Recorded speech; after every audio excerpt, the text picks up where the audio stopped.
seven, my seven. I'm dipping in my seven, my seven, my seven. Okay. I'm flossing in my seven, my seven, my seven. I'm riding in my seven. So you see here, side by side, left and right.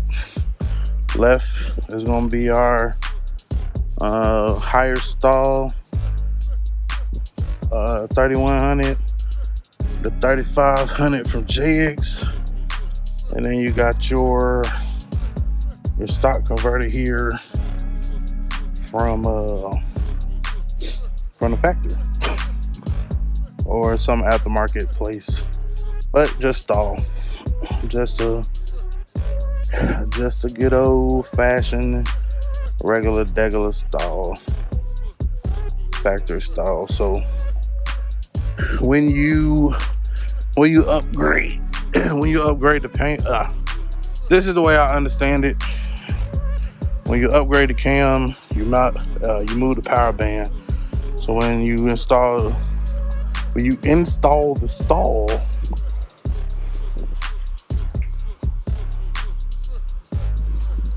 the stall speed is higher to get it higher up into the power band where it would supposedly need to be for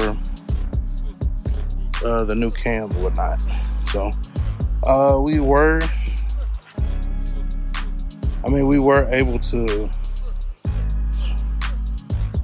able to run it with the stock one for a while. I don't know, like I said, I don't know exactly what failed with this setup. I'm leaning towards the shifter situation, which will be the next video.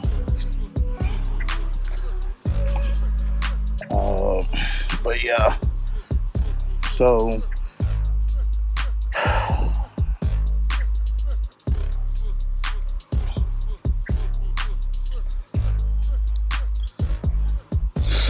upgrading the stall. So when you upgrade the cam, move your power band, get a bigger stall, so that you can be more into the power band. It's the equivalent of revving up higher and then I guess releasing the clutch or whatever if you had a manual. If you had a manual, you wouldn't have to worry about the stall. However, we don't. Running a turbo 350, and so the stall is needed. So it's, a little bit more into the power band. So the takeoff or launch is, I guess, more there. And so, like I said, I'm not a professional, not a mechanic. I'm just a DIY guy. Y'all know that. Figuring it out with the help of some friends and the subscribers. So I'm going to get working on moving everything over from this transmission to the other one, so we can go drop out the core and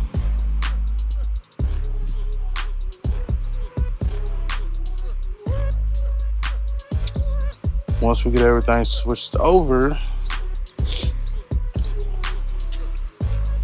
fill it up with fluid, put it on transmission jack stand, and put it up in the air, man. Put it up in the air. We'll probably be doing something before we actually do that, but that's the next steps with the transmission and torque converter as you see it. So new trans, well, that's not the new one, but we're getting a new one. New trans, new torque converter, and it's upgrades everywhere as far as the car or as far as the transmission. So if you think about it like this, we did the upgrades to the engine, putting the cam in and everything, but we didn't do these upgrades to the transmission and the rest of the drivetrain. So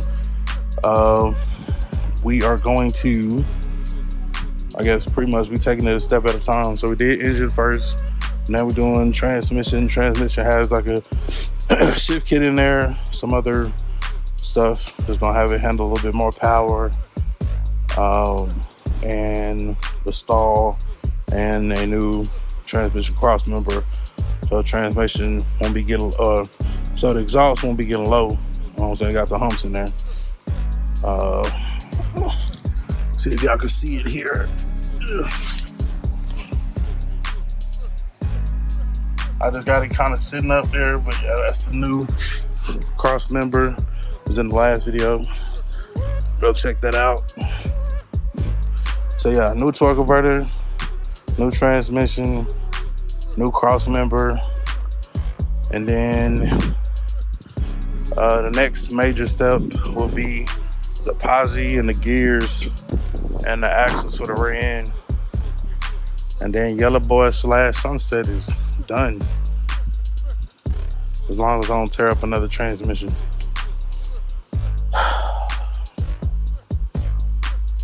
This was probably not as costly as it would have been. I just ran across a good deal. Shout out to my boy Cortez. Shout out to Jack. Jack ain't on Facebook, but Jack good people. So yeah, let me get all this cleaned up. Like I said, I'm gonna pull all this in the garage, switch everything over, and then probably in the next day or so, we'll go ahead and put the new transmission up there, get it bolted up, and go from there, man. So, as always, remember, identify your weaknesses, make it your strength. Life is all about choice to choose wisely and productivity over procrastination. And remember, hustle don't stop, the grind don't stop. Don't. All right, y'all. It's your boy Ellis 254 back with another one. Look familiar because we ain't moving nothing, but this need to be a separate video. So, along with the new transmission, we also gonna be putting a new torque converter, appropriate for the cam that we got in there. So we got our cam right, or got our stall converter right there. It's double drill. So I'm gonna just try to line it up, make sure all the holes line up where they're supposed to. That way we don't have no surprises.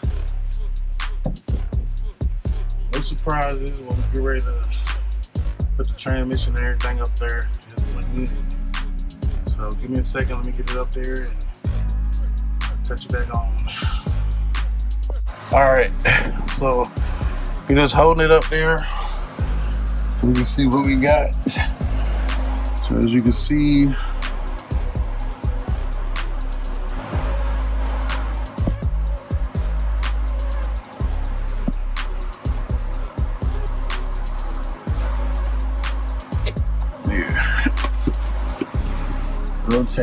rotate it just a bit.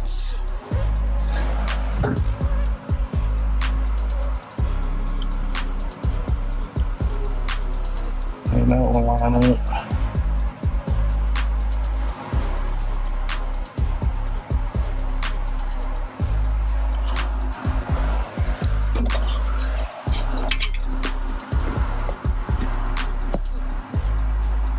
That will look like it line up.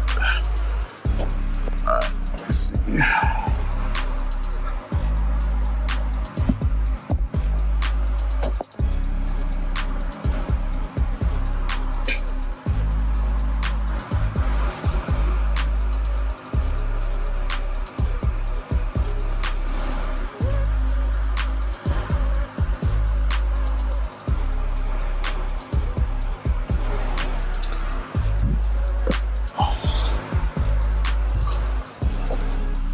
So from what I can see, everything lined up the way it should.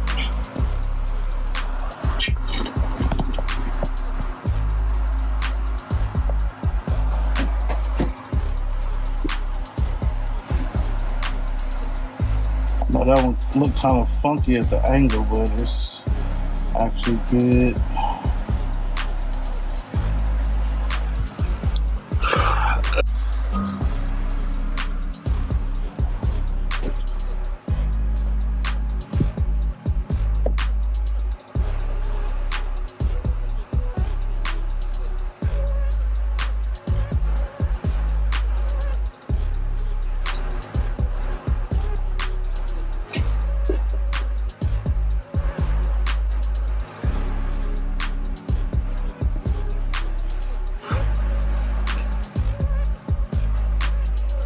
What I'm trying to see is if them outer hoses will line up. And if those line up, it'll be good to go too. So it look like either way, whatever set of hose we use, we're good to go. So no modification needed for the stall converter, based off the other hose that we had drilled for the 350 torque converter, which I wasn't sure. I seen something, but I wasn't 100%. So yeah, man. New torque converter, new transmission, new cross member, everything. To feed the beast, baby. Feed the beast. Alright, well, it was just a short video. Stall converter, test fit. And we Gucci bandana, baby. Gucci bandana. Till next time, man, it's your boy LSA Ride 254. Remember, identify your weaknesses, make it your strengths. Life is all about choices, choose wisely, and productivity or procrastination. And remember, hustle don't stop, grind don't stop. Gone.